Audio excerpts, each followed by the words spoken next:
So I'm going to say something, and many of you guys will either connect with this right away. Some will probably wonder where the hell I'm coming from and dismiss me, and others will rabidly disagree. Let me know which camp you fall into in the comments. Today is March 24th, 2026. Over the weekend, I watched some of, there was a show on Netflix that was about detoxing from microplastics, which I didn't get to finish watching because I was having like internet issues, but I watched probably like half of it and I thought it was really interesting. That made me think about some things. And then I also watched that the Manosphere nonsense that made me want to vomit. Just as a man who's done a lot of like stereotypical masculine things, like very hyper masculine things, even though like a lot of people give me shit because I'm like a short king. And I also like am a human being and like I'm aware of other emotions besides anger and ambivalence. And I've always had like a lot of female friends and operated in spaces that, you know, a lot of people say that's like women's work or whatever, which I just think is ridiculous. But I've been in the military. I was in the military for 8 years. I did all the things. I went to war. I deployed on the home front. When I was in high school, I was like very big into like weightlifting. I was a very like athletic person for my size. I was like pretty talented with soccer. You know, like when you're a short dude, like you don't have a ton of options necessarily with sports and stuff. I did karate. You know, I did a bunch of outdoorsy stuff. I still do a bunch of outdoorsy stuff, like hiking and camping, and you know, I could hold my own in those spaces. And I've done a lot of like physical manual labor work as well as intellectual work. So yeah, and like I've been in the spaces for a time that a lot of young men get into, finding themselves struggling with the realities of being a man in the world, with a lot of what we think are expectations on us and prescribed ways of how we're supposed to be. So, you know, all those things. But I was thinking about something, and I've thought about this before, and it's not a new thing for me, but I think there's a truth in the fact that all of these like culture wars from the right are basically just cover for the harms of capitalism, of right-wing things that the right wing does. Like the right wing protects harmful industries that are just there for profit's sake to fleece us all, like the oil industry, pharmaceutical industry. You know, the oil industry includes like plastics also, which apparently poison us, and apparently microplastics and certain chemical agents are harming men's sperm production, the size of their testes and genitals. It's partly, it seems to be partly why our population is declining, and that's in effect because of unregulated industries, because of the right wing, because the Republican Party has been after deregulation. They want to just make as much money as possible and be damned the consequences to all of us. You know, and like I know that the right like targets like the trans community as if they're responsible for any of the population decline or gender confusion or any of that other stuff. It's just like right-wing people are genuinely confused about everything because they have a bunch of people that lie to them, and they really don't like education, and they really don't like learning that a lot of the things they've been taught are incorrect and incomplete, and they don't do nuance, and you know, new information's scary. But there's a lot of that stuff, like, you know, they say that climate change isn't a thing, even though that between the oil industry and our military, as well as the agricultural industry, like those are the greatest contributors to you know, CO2 emissions, and things that like pollute the ozone and stuff. But they cover for that stuff. They pretend it's not real. We know that Big Oil did a study they wanted to know whether the things that they're producing and the outputs and the side effects, if they were going to have a harmful effect on the environment or not, because they were concerned about liability.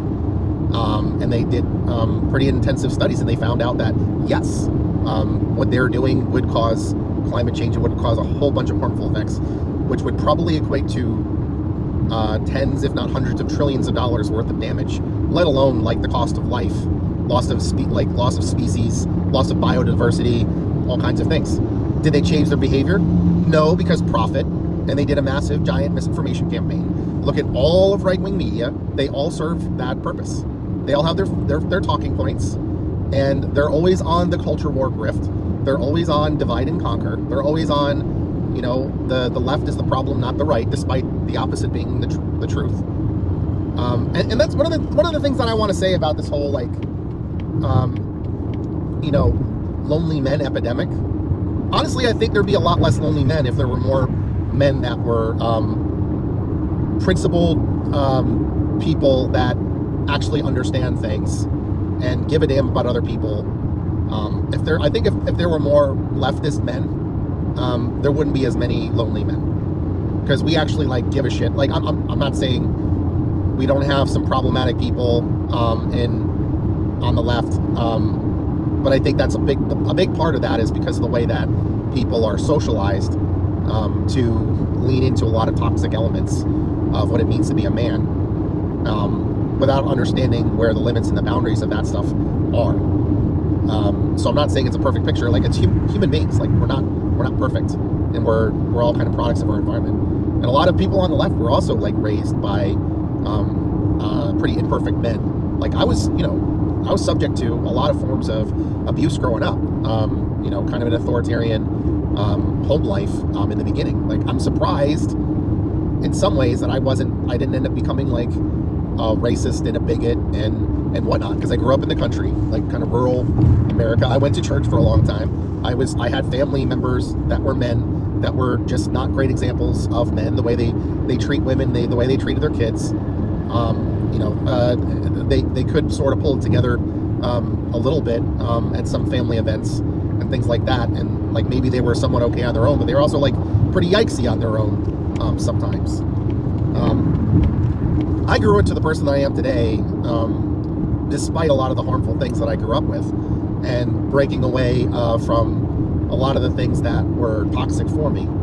And people misunderstand the whole concept about toxic anything. It just means that there are important parts of what you're dealing with that are harmful to you and probably to those around you. When you're talking about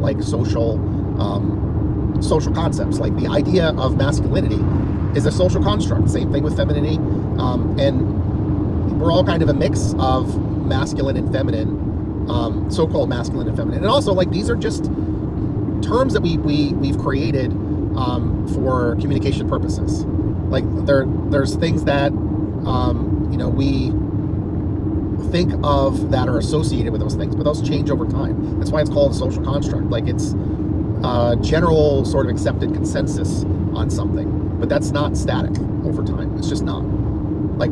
Pink used to be considered masculine as a color, right? Men back in the day, they wore more or less dresses. They wore makeup. They wore wigs. The aristocrats always did. They wore kind of poofy outfits and stuff like that. Lots of different things. And I don't get really hung up on that stuff. I do care about toxic ideologies that are harmful. When I watched those Manosphere things, and I've seen all those Manosphere guys, over time that I got exposed to by some of the creators, the content that I consume. There's always commentary on these guys because people are seeing them as very harmful, and it's very worrying that are young men that are confused, they're frustrated, they are feeling like they're not able to achieve the kind of things that are going to make them desirable. Quick aside on that, that's true for everybody. That's true for young people of varying ages of and stages of development, and men and women that are grown. the things that matter to people that you could be in a successful relationship with, I don't think people are generally hung up on these things that the Manosphere and their associated women that have been indoctrinated into this nonsense talking points. The things they're telling you are they're fraudulent. It's a bill of goods. There's things that sound true and seem true, but they're not really. Like, can you have people that are seeking someone for just financial security? How could that not be at least partially true when we live in a society where, you know, in order to survive, you have to be able to fund yourself, right? But is that generally the case, that that's all like women and some men are after? No. Like, they're looking for somebody who's stable, someone who is secure with themselves, somebody who is reasonably confident. That just means like people are not super comfortable with people that are very like indecisive, wishy-washy, because you don't really know where they're going, what they're doing. They don't seem to know, and that just puts you on a like an off footing, and it's not a good thing. And in a game of survival, like the modern survivability sort of traits that are necessary are people that can collaborate and cooperate with each other, can communicate well. Like I always say, my number one priority for like in a successful partnership is really good communication, and I take that a few steps further, because I think it's really important to have people that can have uncomfortable conversations as often as is necessary to deal with important issues that are important to one or both of you, because as a couple, you're not going to last unless you're able to do that. Like, one of the things that I've seen repeatedly ruin relationships is people afraid to talk about something that's hard, something they're worried about their partner getting upset about. And trust is really important to a relationship. So if you imagine a situation where you've been with someone for a while and there's been something they've been meaning to tell you, but they were scared, and then they tell you about it later, there's a pretty decent chance that that's going to ruin your trust with that person, because that's like it's gonna feel like a lie of omission, no matter how understandable them holding back is. There's, you know, people being irresponsible with money. I've been in that situation. I've been with at least one partner, more than one, that was irresponsible with money and got me into further debt. The burden was on me in a way that was very challenging for me to deal with, because I can only make so much money. I have certain expenses. I cut what expenses I can down to what I can, but at a certain point, there's a threshold that if you add more, it's going to put me in a bad spot. And being in a financial stressful situation for any length of time just becomes a problem. And if you're fighting about money, which is something that you have limited options to deal with, especially if you have a partner that's saying, I don't know, we'll just figure it out, or basically, I don't know, I don't have an answer for you, it's on you, or they do like emotional blackmail, like, is this you saying you don't want to be with me anymore, or whatever, which then, you know, you go from maybe getting some help with paying down the debt that they helped you acquire to you being on your own completely, and now you have a bigger financial problem, which, like, that happened to me. I ended up in a bankruptcy. And did I say that's all women when that happened to me? Because it happened to me with like 2 women out of many women that I've been with. No, it just, there's some people that haven't learned the lessons of being responsible financially. Some people are just not ready to be in a committed relationship with another person in an adult way. You know, I know that's kind of an ambiguous term, but generally I say, you know, like, adult way means you are applying lessons learned from life relatively successfully, and you're handling difficult situations with relative ease, I guess, or that you're being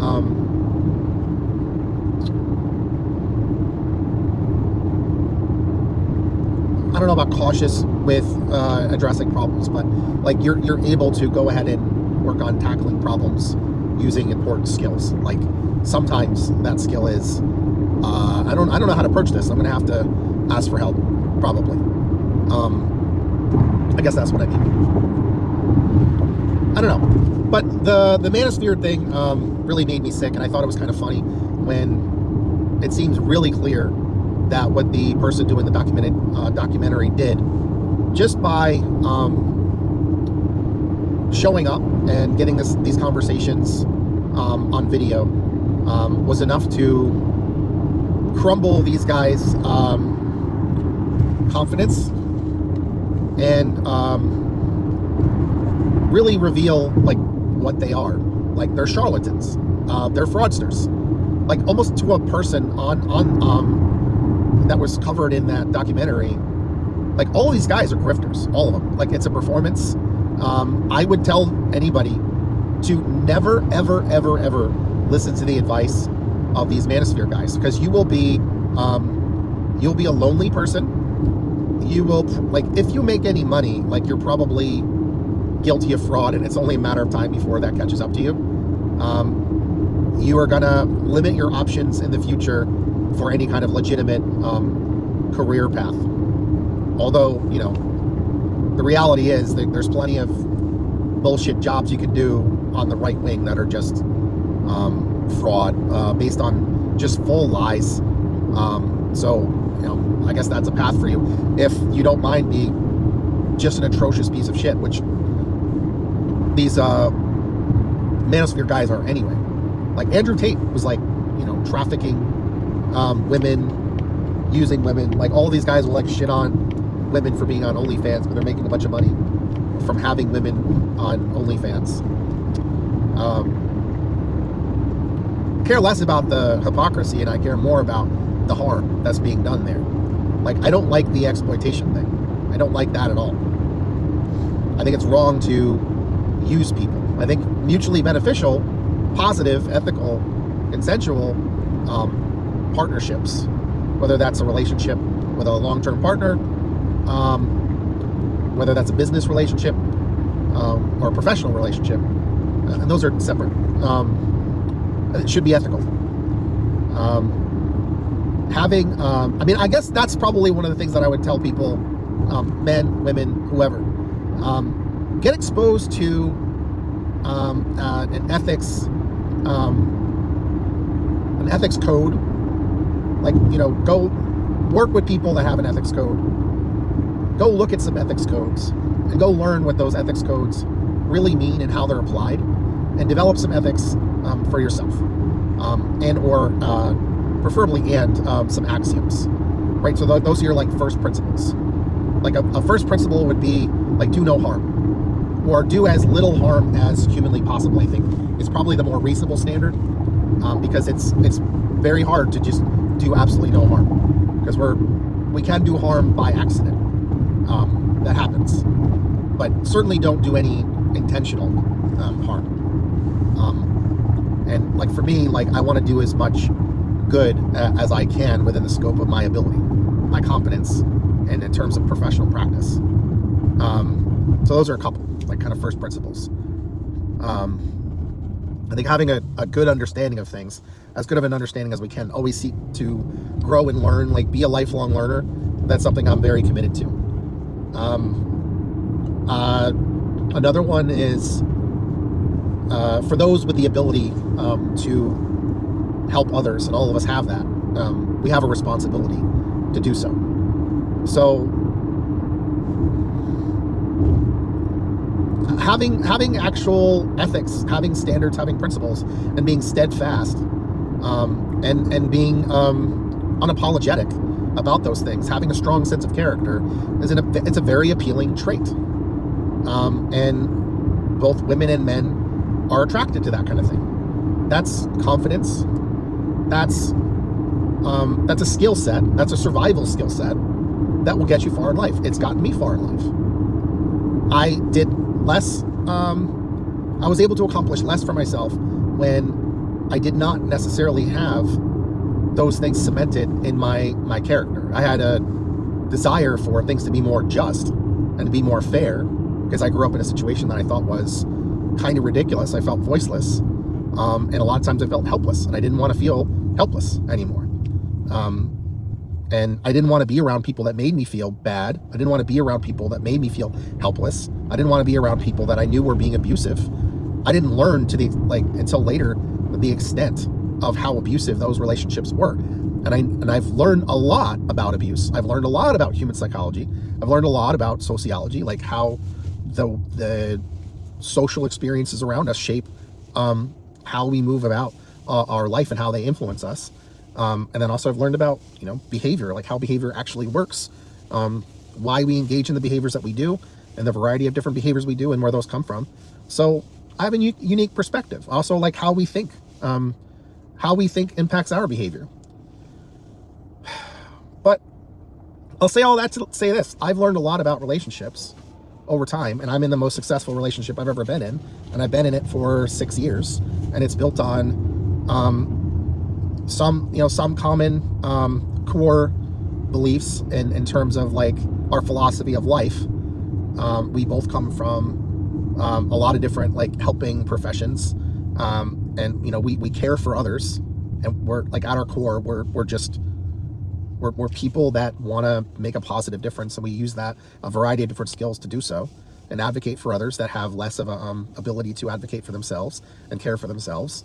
We have a desire to help people have more independence in doing so, and we both want to live our life in a way that allows us to have more experiences that are novel and take advantage of the world around us in positive ways that don't hurt anything, right? Like we go on hiking trips a lot and camping trips all the time, and we go to places that are pristine, and we always make sure that whatever we brought with us we carry out. We don't do damage, and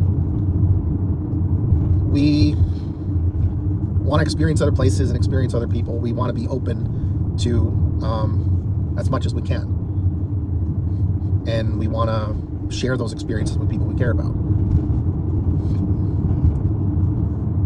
And we have good communication. I've worked on communication with my partner over time, who used to have a hard time with uncomfortable conversations, but she's a lot better at it now. We laugh a lot. Our love is built on enjoying each other's humor and being silly, and we have great chemistry, and she has lovely people around her that she's shared with me, and I really appreciate that, because I'm a transplant from the East Coast, but I tend to keep my circles really small, because I like big relationships and big conversations and deep connection. I'm not a volume guy. I don't spread myself thin across lots of different people. Anyway, Manosphere sucks. You should check out the plastic detox thing on Netflix. Just get ready for a whole mess of cringe with the Manosphere thing. Apparently there's been some fallout after that, like that one Marvin guy or whatever, he was talking crazy in front of his girlfriend or wife or whatever, saying that he'd like to have more wives because that's what his religion allows him to do. And you could just see the woman kind of like, I don't know about that, like dying inside a little bit. But apparently she's moved on from him, and she found like a good guy. I'm guessing a lot more left than that performer, like man boy. Like really, like looking at these Manosphere guys, it reminds me of just like boys that have not really developed at all, and they're sort of trapped in a state of like arrested development. So that's I feel bad for men that feel lost, that are struggling to figure out what the hell to do, because today it is genuinely hard to have an economic existence. If you're trying to like find an honest job and make ends meet, like it's getting really hard. And unfortunately, like the jobs that are the most rewarding financially are kind of harmful for people, and they benefit people that are bad people and bad industries. That's not 100% across the board the case, but just generally, that's how I look at the jobs and the pay. And then, you know, it's hard to live, and nobody likes to be looked down on. Nobody likes to be treated like they're like a loser or whatever. I've been there. It sucks. You know, been in that space, and I know what it's like to like assume after you get treated pretty badly by a bunch of people that you just assume that everybody's looking at you that way, which changes your behavior, which might make them look at you in a way that's even worse because you've sort of shrunken into yourself.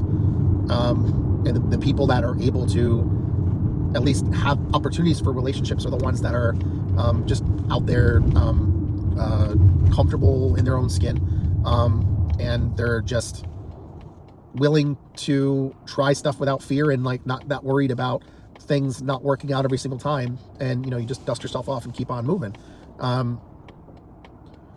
But it doesn't help to be an asshole to people. It doesn't help to demean men or women or anything like that. I try not to put people down unless they show serious patterns of behavior that I'm like, no, that's not something anybody should encourage, and we should discourage that. I'm mostly discouraging the behavior. I'm not necessarily discouraging the person. Generally speaking. I don't think that's going to work. I can't see. Thank you.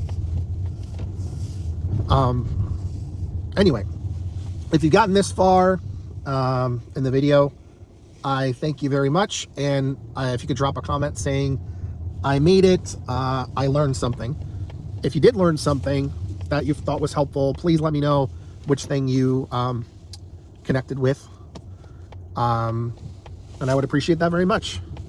Thank you guys. I appreciate all my, what is it, like, it's not a lot, you know, it's the algos are rough. I've got like a handful of Patreon people. Thank you all my Patreon people. And like less than 100 subscribers on YouTube, but that's organic growth. I don't play any funny business. I don't pay anybody. I'm doing this by myself, and I'm dropping videos intermittently when I can, because it's on my own time. You know, I do have a life a bit, so, and I work full time. It's a lot of mental energy, and editing does take time. So yeah, but thank you. Appreciate all of you, and stay safe out there.